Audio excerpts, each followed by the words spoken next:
Alrighty, howdy everyone. This is Alpha Delta 4 Delta Quebec. What I have here is the Siltronix 1011C radio. And when I get a radio, I'm going to show you what needs to be checked and replaced. So, got these big silver capacitors from 1970. So it's 50 years old. Replace them, okay? You can't reform these. They're going to leak. They leak internally. That's what causes all the hum and poor performance. Especially this is your power supply. And you're generating B voltage of near 300 volts and 800 volts, which comes out down here to feed your final tube in there. Replace these for starters. I'm going to go over everything. Replace this white capacitor. Check these three components. You got a diode, 4.7 ohm resistor, and your capacitor. What these do is these rectify the 12 volts AC to 12 volts DC, which feeds your big relay. You want to clean this relay too, get these contacts. You got a spring on the back, careful about taking that off, and then you can pull the relay out and clean it. I use, hold on, here we go, fingernail files. They're soft. You can get them at Walmart. Different grits, like 220, 440, whatever, and it fits in here, and you can get it clean really nice. Okay, going back to this side, check these ceramic resistors. Again, these are part of the power supply circuit where you're going to see that B voltage come through. If any of them are open, replace them. This is your 4-piece or your 4-segment can capacitor. You got two 80 microfarads and two 4.7s. Hayseed Hamfest sells a big cap you could throw in if you want to keep the originality of the radio.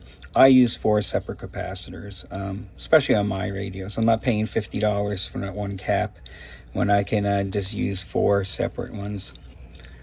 Let's see, any big resistors like this, they're 2 watts. Check them. If they're out of tolerance, replace them. The reason why they're 2 watts, they're seeing big voltage. So if you go around the radio, you know, here's a couple more 210Ks, check them. 2.7K right here, check that. You really have to scope out the radio. Okay, here's a 1 microfarad capacitor. I replace it with 2. It's a 40. Replace it with 47. That's another 47. You got a 2 microfarad, and this is a 100. Replace these as well. Your driver pre-selector. Make sure these are lining up. I've had them where they were off, where they weren't closing together at the same time. And you got Allen wrench here. Allen wrench screws, very easy to loosen and get everything back in sync. That's about everything I check under here. Okay. So when you go into alignment, it's going to talk about, here's your balance modulator. In this pot here, you want to basically start it at the 12 o'clock position, but you'll see in the alignment where you want this to be turned to a null. And there's your balance modulator. Keep that halfway as a null, and it will tell you how to adjust it. So when you key the mic up, you're not putting out any power, any carrier. It suppresses the carrier. Again, another 2 water right here. Real quickly, okay, if you're having problems with the S meter, these 3 resistors are on the S meter. Check them. And if you're having trouble with the bias, these resistors go to bias. Now, if you have a tube and you don't know, you have no way of checking it, and you can't bias the radio, the tube is probably shot. So I would highly suggest either making friends with someone with a tube tester or buying one.